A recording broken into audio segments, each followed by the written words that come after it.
Colonel, qu'est-ce qu'un centre opérationnel de zone?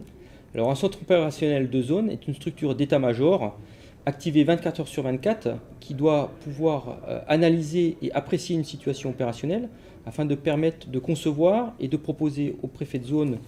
et ou à son préfet délégué pour la défense et la sécurité des mesures opérationnelles de coordination et d'appui des actions des préfets de département. Alors, pour ce qui concerne la zone de défense et de sécurité Est, son centre opérationnel de zone est organisé sur la base de fonctions opérationnelles, à l'instar de nos PC de colonne ou de site que nous enseignons à l'école nationale. Donc nous retrouvons une cellule de gestion de l'information, une cellule de gestion des moyens, une cellule d'acquisition du renseignement, de coordination opérationnelle, de planification et d'anticipation et une cellule financière. Ces cellules-là, de manière à être en cohérence avec l'activité opérationnelle, s'articulent à ce moment-là en deux postures. Une posture dite de veille, de suivi d'appui, où là, nous suivons les indicateurs faibles, l'activité opérationnelle, de manière à anticiper un événement qui pourrait devenir et dégénérer en crise.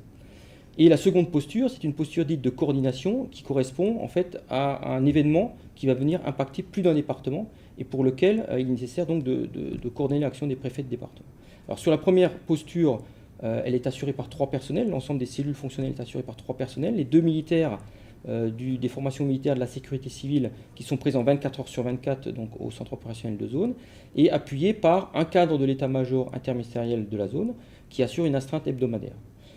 En posture de coordination, en revanche, et suivant la complexité de l'événement à gérer, nous allons à ce moment-là individualiser tout ou partie de ces cellules fonctionnelles et les faire armer et animer par les cadres de l'état-major. Quelles sont les missions du centre opérationnel de zone lors d'un événement exceptionnel de nature inhabituelle? Alors, tout d'abord, un événement exceptionnel et de nature inhabituelle pour le centre opérationnel de zone correspond donc à un événement qui va impacter plus d'un département de la zone de défense et de sécurité et altérer grandement la notion de sécurité nationale. Alors, des exemples concrets, ça peut être des troubles à l'ordre public, comme nous le vivons actuellement avec la mise en œuvre du plan Vigipirate qui fait suite donc aux attentats parisiens et la nécessité de fournir au préfet de département un appui des forces militaires pour protéger certains sites cultuels. Mais ça peut être également la mise en cause de l'environnement, des personnes et des biens dans le cadre d'une catastrophe naturelle ou technologique. On peut prendre l'exemple pour ce qui concerne la zone de défense Est, par exemple, de situations climatiques extrêmement perturbantes, notamment en hiver avec la neige, qui va altérer les conditions de circulation sur les routes et qui nécessite donc de prendre des mesures de coordination opérationnelle dans ce domaine. Ou encore, dans le domaine économique, et du maintien des approvisionnements, la problématique de la crise d'hydrocarbures que nous avons connue en octobre 2010 et qui s'est traduite par donc, une pénurie de carburant dans les stations-service et là où il a fallu également donc, coordonner la capacité à réapprovisionner le plus rapidement possible ces stations-service. Alors dans ce cadre, donc, le travail de l'état-major et de son centre opérationnel est donc d'analyser la situation, d'en fournir une appréciation, c'est-à-dire est-ce que la situation est grave, pas grave, est-ce que les actions permettent de maintenir un certain niveau de tenabilité ou pas, et à partir de là, donc d'élaborer, de concevoir et de proposer donc au préfet de zone des mesures opérationnelles. Et cela se traduit en fait donc par la définition d'un état final recherché, c'est-à-dire la situation que nous souhaitons obtenir à la fin de l'événement, qui, elle, se traduit par donc, des objectifs, donc des effets à produire, et puis bien entendu par des tâches et des instructions qui sont transmises au préfet de département. Colonel, de quelles compétences êtes-vous entouré pour mener à bien la pluralité de ces missions? Alors tout d'abord, nous nous appuyons bien entendu sur les personnels affectés à l'état-major interministériel de zone, qui est une véritable structure interministérielle, puisque nous y retrouvons bien entendu des officiers de sapeurs-pompiers, mais également un officier de gendarmerie, un officier militaire, un commissaire des armées, avec un douanier pour l'aspect de la sécurité économique, des policiers, et puis des personnels de la fonction publique de l'État. Ensuite, nous nous appuyons sur ce que sont nos conseillers techniques dans leur domaine de compétences. Donc, en gros, ce sont tous les grands responsables des services de l'État en zone de défense et de sécurité Est, donc situés notamment pour ce qui me concerne à Metz, en Lorraine ou à Nancy. Alors, on retrouve bien sûr l'officier général qui commande la gendarmerie pour la zone de défense et de sécurité, l'officier général de zone de défense qui est le conseiller militaire du préfet de zone, donc à Metz c'est le gouverneur militaire de Metz, un général de corps d'armée. Nous y retrouvons le directeur départemental de la sécurité publique de Moselle,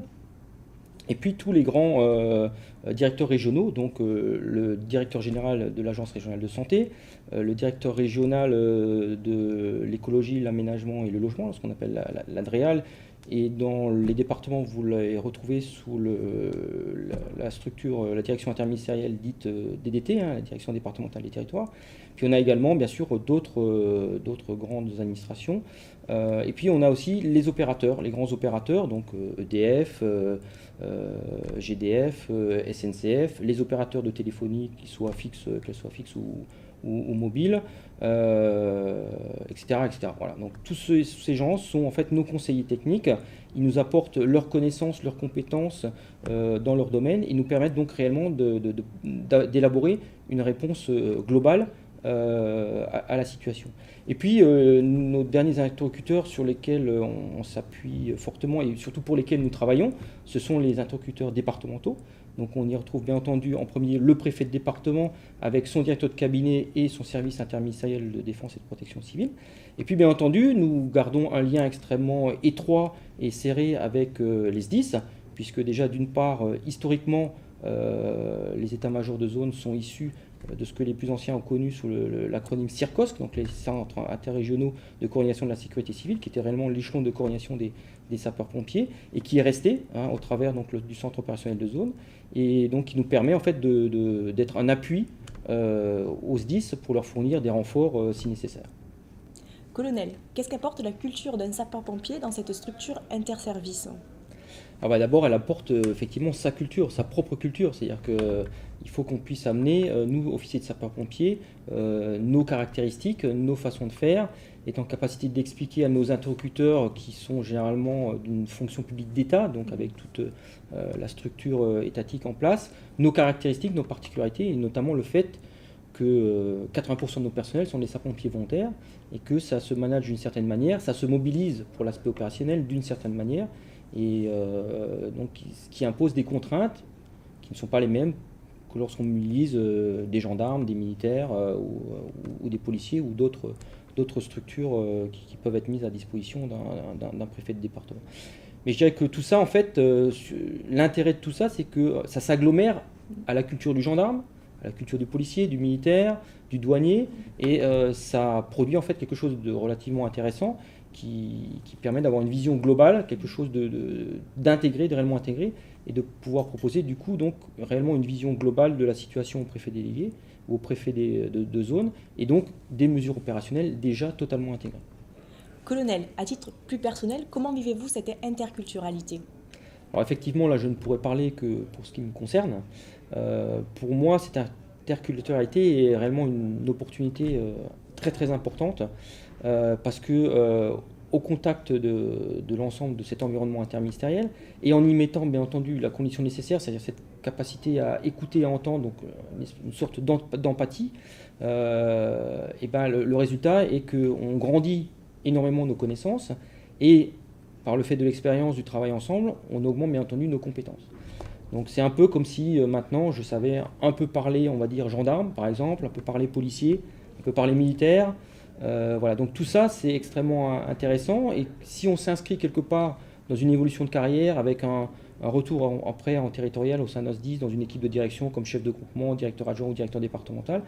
quelque part on a engrangé un certain nombre de connaissances qui vont nous permettre d'anticiper les réactions de nos partenaires et de se placer au juste niveau, au juste endroit lorsqu'on sera amené à travailler ensemble pour élaborer soit des réponses opérationnelles, soit des réponses managériales au profit du service. Donc pour moi, c'est une expérience extrêmement enrichissante qui m'a apporté beaucoup du point de vue personnel, puisque bien entendu, on se fait aussi des camarades, voire des amis, mais également du point de vue professionnel avec donc un élargissement du champ des connaissances et des compétences.